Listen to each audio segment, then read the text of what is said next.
Bob, tu n'as rien dit durant tout le trajet. Je suis désolée de... Je t'en prie, Johan. Ça va aller, ok? Bonne nuit. Bob, tu dois penser que... Ne t'en fais pas, Johan. Je te dis que ça va aller. Bye. Qu'est-ce que je fais?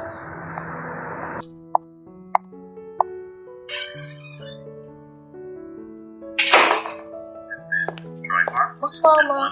Bonsoir, papa. Bonsoir, Jo. Bonsoir chérie, comment a été la soirée? Ok.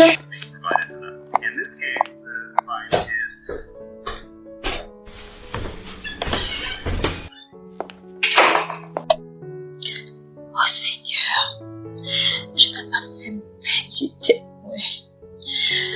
Je l'aime. Dois-je l'appeler ou m'abstenir?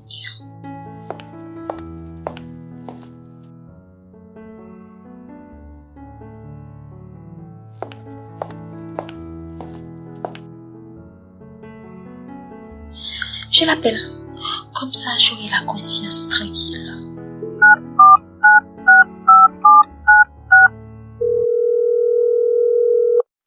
Shalom, Johan. Comment vas-tu? Pas oublier notre rendez-vous à l'église. Mon Dieu, excuse-moi, Jo. J'avais un tas de choses à faire et je n'ai pas eu le temps de passer à l'église. Et tu as fini avec ces choses que tu avais à régler? Pas tout à fait. C'était quoi au juste? Une mission pour Dieu. Une mission? C'est vague. Une mission comme quoi? Écoute, ici on parlait de cela une prochaine fois. D'accord. Tu es chez toi? Non, Tu es où? chez le pasteur Périclès. Qu'est-ce que tu fais? Je lui parle. Je viens te trouver. Pardon? Oui, je viens te trouver. Il y a si longtemps qu'on n'a pas rigolé tous les trois. On ira manger une crème glacée. Qu'est-ce que t'en penses? Je pense que ce n'est pas une très bonne idée. L'insécurité qui règne au pays n'invite pas à faire ce genre de sorties. Allons, Jonathan, tu travailles trop. Il faut se relaxer et arrête d'être aussi déprimant. Joanne, écoute, je pars à l'instant même. Je viens de passer une mauvaise journée et je me sens exténué. Le moment est vraiment mal choisi. Avec toi, les moments ne sont jamais bien choisis. Jonathan, ce qui est fait, j'arrive quand même. À tout à l'heure. Joanne? Joanne? Elle a raccroché. Il ne manquait plus que ça. Mais qu'est-ce qu'il y a encore? Joanne m'annonce qu'elle arrive dans quelques minutes. Et alors? Et alors ça m'ennuie. Comme les jeunes aiment le dire de nos jours, il semblerait que j'ai raté un épisode. J'ai beau essayer de ne pas me mêler de la vie de cette femme.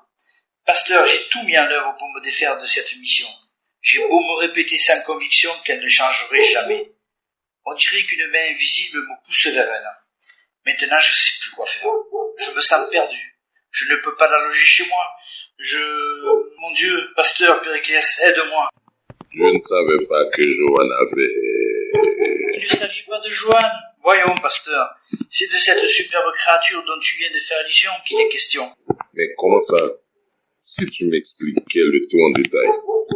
Parce que je ne comprends pas un seul mot. Qu'est-ce qui se passe, Jonathan? Je te sens tendu, ton visage est tout pâle. On dirait un moribond. Tu me vois si mal que ça, parrain. J'ai pris une décision que je suis incapable d'assumer. J'ai comme l'impression que je vais perdre la tête. Ah, c'est pour cela que la Bible nous met en garde de prendre des engagements sans réfléchir au préalable. Si tu m'appelles parrain, c'est que c'est grave. Parce que les 2 seules fois que tu m'as appelé parrain arrivé à l'âge adulte, c'est à la mort de ton père et celle de ta femme. Ah, c'est toi, Jonathan. Mais quelle décision as-tu prise que tu sois dans les capacités de l'assumer? Elle est enceinte. Ses parents l'ont mise à la porte et elle voudrait que tu la loges chez toi? Non, pas du tout. Dans ce cas, raconte-moi pour que j'arrête de faire de mauvaises déductions.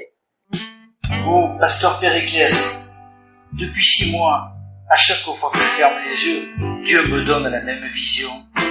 Il y a une prostituée à Pétionville qui se tient tous les soirs à telle rue noire qui a besoin d'être sauvée. Les voies du Seigneur sont impénétrables. Je sais, mais j'aimerais aider cette femme à distance. Je l'ai amenée chez moi, après j'ai réfléchi. J'ai remarqué que ce n'était pas la bonne décision. Cette femme est trop cupide. Elle pourrait profiter de mon absence pour cambrioler ma maison. Je la sens capable de tout. Crois-tu que Dieu te demanderait d'aider quelqu'un qui dévaliserait ta propre maison, puisque tu dis que c'est Dieu qui t'a révélé en songe de l'aider? Ce n'est pas en Dieu que je ne crois pas, mais en elle. Elle a passé 2 nuits chez moi.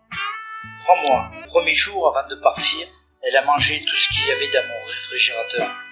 Et le second jour, elle a emporté notre caoutchouc d'arrosage. Tu sais que je ne roule pas sur l'or.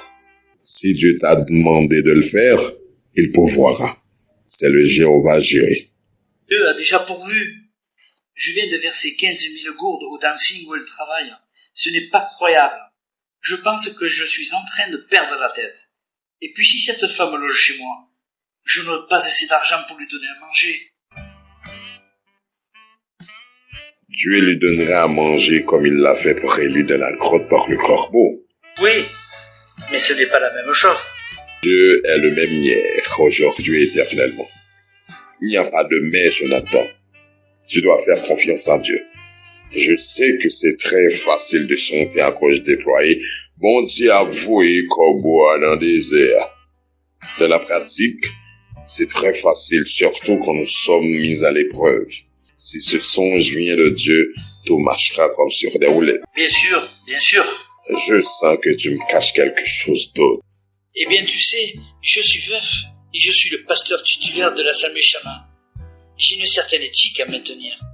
Tu sais, depuis la mort de ma femme, je n'habite pas chez moi. Allons, Jonathan. Arrête de tourner autour du pot. Venons-en droit au fait. Tu vas l'héberger chez toi en cachette. Tout le monde sera au courant de cela. Et puis, tu ne vas pas dormir là-bas avec elle. Non, tout à l'heure je l'ai amenée au restaurant, en remarquant Maestro Robert et Joanne. J'ai dû faire demi-tour. Je n'ai jamais vu un exemple pareil dans la Bible. Je me demande pourquoi tu te tourmentes à ce point. Mais l'Assemblée est au courant de cela. Dieu n'est pas un Dieu de désordre. Si c'est lui qui te demande d'accomplir cette mission, ta réputation restera toujours sans tache et pure. Ce n'est pas tout. Chez moi, j'ai une seule chambre meublée. Je ne peux pas accepter la vision de cette femme allongée sur mon lit, touchant aux objets de ma femme. Non, c'est insupportable. Cette femme que les hommes, Tu as des préjugés. Je t'en prie, Jonathan. Ne fais pas comme l'apôtre Pierre lorsque Dieu l'envoie chez Corneille. Il faut reconnaître que devant Dieu, il n'y a exception de personne. Si tes préjugés doivent empêcher quelqu'un de se convertir, il faut faire fi de ses préjugés. Ne cause pas la perte de cette sœur par tes préjugés. Je n'ai pas de préjugés. Je ne la juge pas. J'ai été dans son monde pour la chercher. J'ai accepté ma mission. N'empêche que je refuse de la laisser seule avec mon gardien. Bon, d'accord. Puisque c'est ainsi, je suis sûr que tu attends à ce que je la loge dans un de mes appartements. C'est d'accord? Oh, merci. J'ai été sûr que tu me comprendrais. Merci. Oh, arrête de me remercier. Que ne ferais-je pour toi? Même si j'ai l'impression que tu failles en partie à ta mission. Peut-être était-ce dans le plan de Dieu qu'elle habite chez toi, C'est en écoutant mes sermons à l'église qu'elle changera de vie. Crois-moi, pasteur. Bon, si tu y crois, où est-elle? Je l'ai... Et... Seigneur, Joanne, je suis dans de beaux draps.